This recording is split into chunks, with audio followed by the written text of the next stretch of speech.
Good evening, everybody, and happy new season eve as the first team meeting of the season takes place tomorrow at the Echo Arena. And as the new season approaches, so does a new segment here at Shoot Some Shale, as we're going to look at the matches coming up.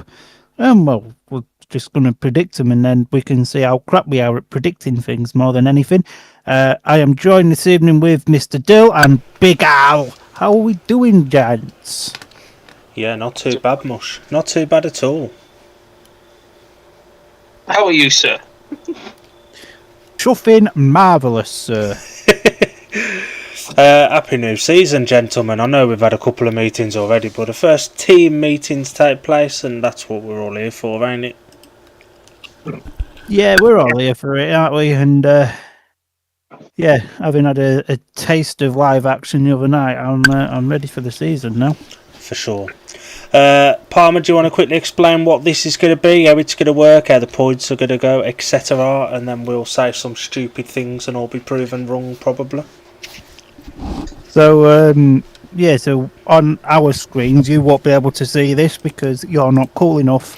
But on our screens, we've got a list of the fixtures with what we've predicted will be the final scores.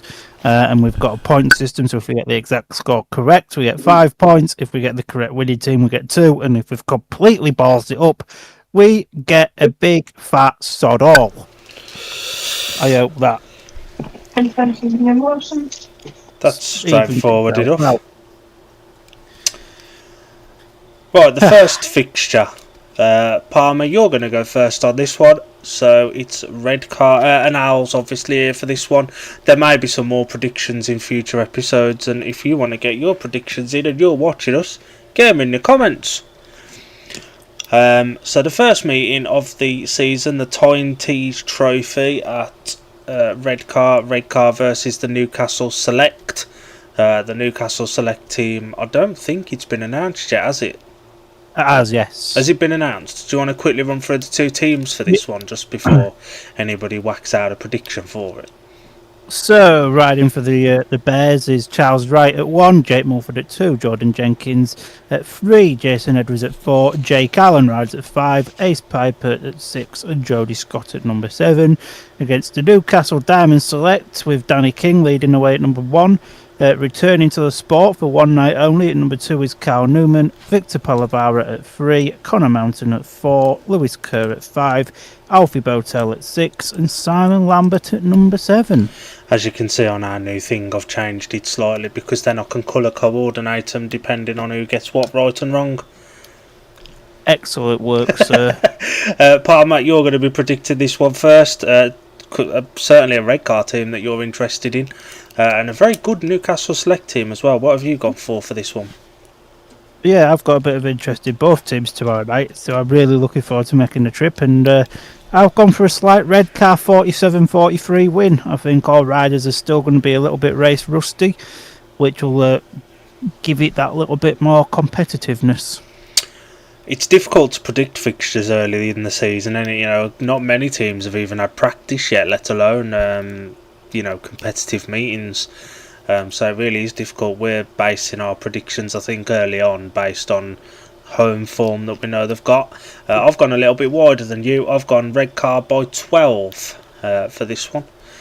We've said it before, red car have got probably the best reserve pairing in the league, and I think that will get some good points against the Newcastle Select reserves. Al, who have you gone for? For red car 51 and Newcastle 39. So we all expect red car to win. Yeah. Perfect. Right, I will go next first on the next one, followed by Al and then Palmer. So it's Scunthorpe versus red car. This is a meeting we have a very last minute watch along to. Palmer's going to be busy at the track, so me and Alan will be doing a watch along to this on Sunday afternoon at 3 o'clock, and we will get a Waywood Palmer in from the centre green live on the watch along, hopefully during the interval of the meeting. So for this one, I've gone based off of the fact that we'll have already had a competitive meeting. I've gone for red car by 4 points. The Scunny team, I don't know what to expect from it, if I'm being honest. So I think I'm going to go with the the more bike time up until that point of the Bears. Alan, who have you gone for in this one? Well, I've gone for Scunthorpe to win 48-42, only because I think they'll enough of them have had good amount of laps over the last couple of seasons round Scunthorpe. They should be able to get a home advantage on this match particularly, but I don't know. I might be wrong. And So Palmer, who have you gone for? I've gone on the same lines of Al. I've gone for a 48-42 Scunny win, purely based on the fact that Scunny's got a team of home track specialists, and whilst Redcar have certain riders in the team that can ride Scunny really well, they also have some riders in that team that absolutely hate racing Scunny and just won't score points. So I think that edges it towards the Scorpions a little bit in that fixture. Fair enough. Alan's up next for Redcar vs Scunny, the return leg at the Echo Arena. That's next Friday, isn't it, Palmer? Week tomorrow. Yes, thought so. Al, prediction for that one? Well, I've gone for Redcar to win 55 points to 35, because I think they've got some riders that are really good round Redcar that will be able to put the points on the table as they showed last season when they rode for them. And I just don't think Scunthorpe have got the firepower for, especially at Redcar, to beat them, unfortunately. Sorry, Palmer. I thought we were friends, Al. Palmer, you're up next. What have you gone for that one? So I've gone for a Redcar 51-39 win. I think it'll be a bit closer than what Al thinks, but Al's stupid. I think, this Scunny team, well, 5 of them was in the 2024 team, and we've won there twice that year. So we know our way around the Echo Arena. I just think the Bears will know it that little bit more. And I've gone for the narrowest gap of of all of us. I've gone for Redcar by 10. Redcar are sublime around their own track. They've kept a bulk of last season's team as well, so plus they will have already had a meeting around there. A couple of the Scunny boys will have been in that Newcastle side, but I think Redcar will show their dominance at home for that one. The next one up, the Ben Fun Bonanza at Glasgow, and it's Palmer to give his prediction on this one first. Right, I'm going to say this, and I'm going to say this really, really fast because I hate myself for saying this. Chris Harris. Yeah, I've gone for the same. I think with it being a Glasgow and Bombers expertise around the Ashfield Stadium, I think it's there for him to. I think it's Bombers to lose almost. Al. Well, I'm not going to say this one very fast, Palmer, because I've gone for Dan Thompson. Friend of the channel. Only because I think Bomber will bottle it round Glasgow. Just there's the odd occasion he bottles races around Glasgow, and I reckon this will be one of them. Sorry, Bomber. Fair enough, Al. He doesn't listen to this, Al, so he's not going to accept your apology. We've only predicted our winners for that meeting because we don't know the full lineup yet, so it would have been difficult to have predicted a full podium. Bellevue and Sheffield, this is me to go first, isn't it? Correct. So we watched, Palmer, you were at the Craven on Monday, and me and Al watched it on the stream, and there are concerns for Bellevue. Some of their riders in that meet, I know they were testing stuff probably and that, but some of them were way off the pace. Yeah, there was some very concerning performances from riders in that meeting. So I have gone for Bellevue by 8. I think Brady Kurtz, who himself underperformed in that meeting, and Dan Bewley should have enough to get him through. Although if Chris Alder rides the way he did on Monday in that fixture, that could be a saving grace for Sheffield. Interestingly enough, that's our next watch along after the Scunny meeting is Bellevue vs Sheffield a week from Monday. So I've gone Bellevue by 8. Alan, you're up next. Well, I've gone Bellevue, but by a smaller margin of 48-42. Just based on that Craven match alone, just some of the riders. I've just based it on that. Fair enough, Al. Palmer? So I've gone for a Sheffield win here. Is this head or heart? both. I think obviously Dan and Brady can get 29, 30 points between the two, but I just think they've probably got the best top two in the league, but the rest of the team's got big question marks about it, and they're going to be found out. Like, is Tate going to be all right after last season, struggling with confidence? Peter Kilderman was very, very bloody useful, wasn't he, at the Craven? Crap, So there's some question marks over that Bellevue team, and I think a strong-looking Sheffield team throughout will show them up around the NSS. Yeah, you could be right there. Al, you're up first for this one. The Oxford Cheetahs versus the Coventry Bees Select takes place on April Fool's Day. It must be a fool to put that line up in Coventry together. Only two of the riders in it have ridden for Coventry.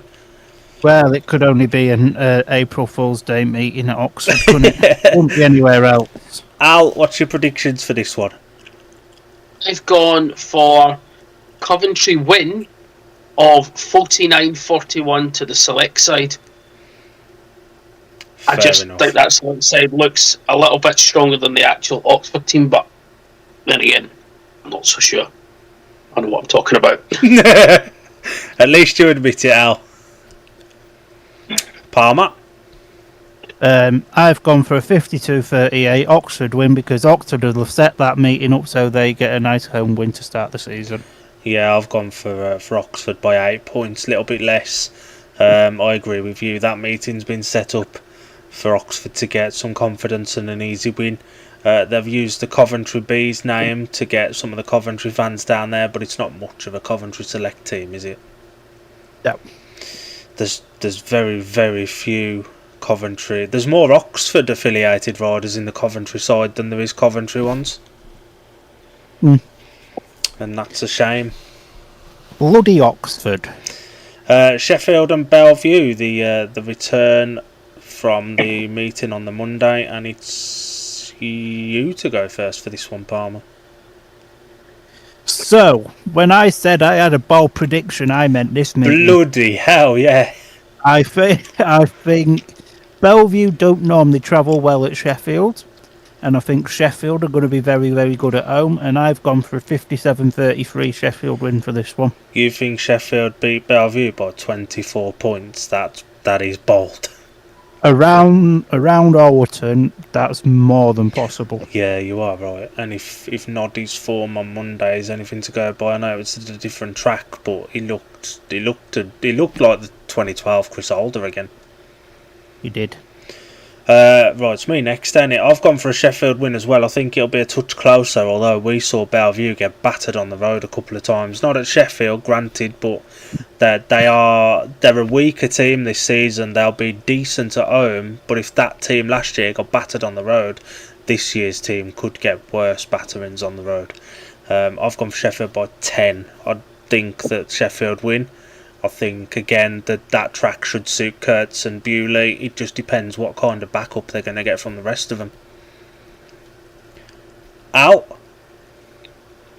Also gone for a Sheffield win, but I've gone for a 52-38 win to Sheffield. I agree with you when you say that the backup that Kurtz and Bewley will get from that Bellevue side. It depends what comes out, but still think Sheffield are going to be really too strong for them at home, and I'll be surprised if Sheffield don't hit 50 points. Fair enough, Al. It's a very sensible prediction. Who are you, and what have you done with the real Al? Well, got to be sensible at some point. Yeah. Next up. Just wait till Glasgow reach the prediction list, and then it might not be. Oh God, rose-tinted glasses and all that. Next up is the Easter weekend fixtures, starting off with Poole versus Plymouth. I think this takes place on Easter Friday, doesn't it? Does. And it will be me first on this one. This is simple. I don't think Poole look as strong as they have in recent years. I think Plymouth look better than they have in recent years. I've gone for Poole by 10, but this could be anywhere from Poole by sort of 20 to a draw, pulled by a couple, even a Plymouth win with the experience, especially the pool experience they've got in that Plymouth team. But I do think the Pirates will just get it over the line. Al? I've gone for a pool 51-39 win against Plymouth. I get what you said about the experience in the Plymouth side, but I just don't think their reserves are as strong as the pool ones certainly will be, and I think that'll be a key factor in that match. Fair enough, Al. Good prediction. Palmer? So I've gone for a pool win again, 46-44. I think there's too much pool experience within that Plymouth team for Pool to actually have a big win over them this time. Up next, Al, you're first for your neighbours across the other side of Scotland. Edinburgh versus the better side, some may say. Edinburgh versus Berwick, also an Easter Friday meeting. Al, what you gone for? Well, I've gone for a Berwick 48-42 win against Edinburgh. I think the Berwick side look a really good side this year, and I just don't think Edinburgh will be able to overcome that side, considering they've got some good former Monarchs in that team that I think can bring some knowledge to that Berwick side to get them through. Are you sure it's not because you can't see yourself predicting Edinburgh to win a meeting? No comment. There we go. Palmer? So, I have gone for an Edinburgh Monarchs win on the home track, 49-41. Edinburgh's got good on track knowledge with most of their riders returning. That made the playoffs last year. Berwick are a bit crap on the travels. Yeah, I've gone for Edinburgh as well by 6. I think it'll be close. I think Dan Thompson probably goes through the card on his home debut. I think Paco and Kai will need to step up along with Seji.